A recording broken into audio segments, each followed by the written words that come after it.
ये वीडियो सुनने के बाद अगर आपके अंदर गुस्सा नहीं आया, आपके शरीर में सरसराहट नहीं हुई, तो समझ लीजिए आपके नसों में खून नहीं पानी बह रहा है। पार्टी चाहे कोई भी हो, रंग लाल, हरा, भगवा या नीला, हर नेता एक बात में माहिर होता है कि जनता को बांटो और खुद का तख्त पक्का करो, कुर्सी पक्की करो। कभी धर्म के नाम पर, कभी जात के नाम पर, कभी प्रदेश बनाम प्रदेश, कभी हिंदू बनाम मुस्लिम, लेकिन एक खेल हमेशा एक जैसा, जनता को लड़ाओ और सत्ता को पाओ। कभी सोचा है हम वोट डालने के बाद घर आ जाते हैं और ये नेता हमारे वोट से बनी कुर्सी पर बैठकर उसी जनता को सड़कों पर मरवा देते हैं। और ये सब संभव हुआ है आम जनता की वजह से, क्योंकि आम लोग कभी समझते ही नहीं कि असली दुश्मन बेरोजगारी, महंगाई, भ्रष्टाचार है, ना कि किसी पार्टी का समर्थन, ना कि किसी पार्टी का समर्थक। नेताओं के बहकावे में आकर आम लोग जाति, धर्म, पार्टी के नाम पर एक दूसरे के खिलाफ लड़ते हैं, और यही है हमारे देश की राजनीति का असली चेहरा। आज महिलाएं भी इस हिंसा की शिकार हो रही हैं। गर्भवती के पेट में लात, किसी दलित की सरेआम पिटाई, मजदूर को गोलियां, किसान को लाठियां, और ये सब किसके लिए?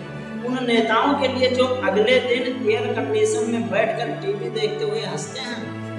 और हम सिर्फ सोशल मीडिया पर पार्टी का झंडा लगाकर एक दूसरे को गालियां देते हैं। हम भूल जाते हैं कि महंगाई सबको मारती है, बेरोजगारी सबको खाती है, भ्रष्टाचार सबका हक छीनता है। और अब ये समझना बहुत जरूरी है कि नेताओं के लिए हम सिर्फ मोहरे हैं, और जब मोहरे मरते हैं तो खेल खत्म नहीं होता, अगला मोहरा तैयार कर लिया जाता है। समझ लो नेता बदलेंगे, लेकिन जनता की हालत नहीं, जब तक जनता खुद में बदलाव नहीं करेगी।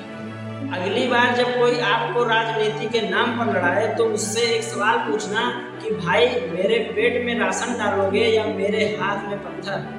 मगर जवाब कोई भी हो, ये याद रखना कि वो नेता नहीं, आपके भविष्य का कातिल है। इतना सुनकर आप लोगों को तो पता चल ही गया होगा कि मैं इतनी बड़ी स्क्रिप्ट किस घटना के बारे में कही। अगर नहीं पता तो ये जान लो कि ये जो घटना घटी है, ये पश्चिम बंगाल के कूच बिहार नामक जिले में घटी है, जहां पर बीजेपी के समर्थन में उतरी एक गर्भवती महिला को टीएमसी पार्टी के कुछ तुच्छ कार्यकर्ताओं ने उसके पेट पर लात मारी, जो कि 8 महीने की गर्भवती थी। जब उसकी ब्लीडिंग चालू हुई और उस पीड़ित परिवार ने एम्बुलेंस को बुलाया तो उन तुच्छ कार्यकर्ताओं ने एम्बुलेंस को भी रोक के रखा था।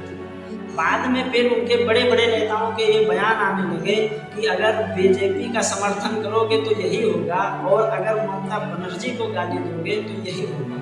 मैं पूछना चाहता हूँ उन तुच्छ कार्यकर्ताओं से कि देश का ऐसा कौन सा नेता है जिसे जनता गाली नहीं देती? और ये सवाल मेरा आप लोगों से भी है कि देश में ऐसा कौन नेता और ऐसी कौन पार्टी है जिसको जनता गाली नहीं देती? इस सवाल का जवाब आप लोग कमेंट में जरूर दीजिए, और मिलते हैं हम लोग अगले वीडियो में इसी प्रकार किसी विशेष चर्चा पर बात करते हुए। तब तक के लिए जय हिंद, जय भारत।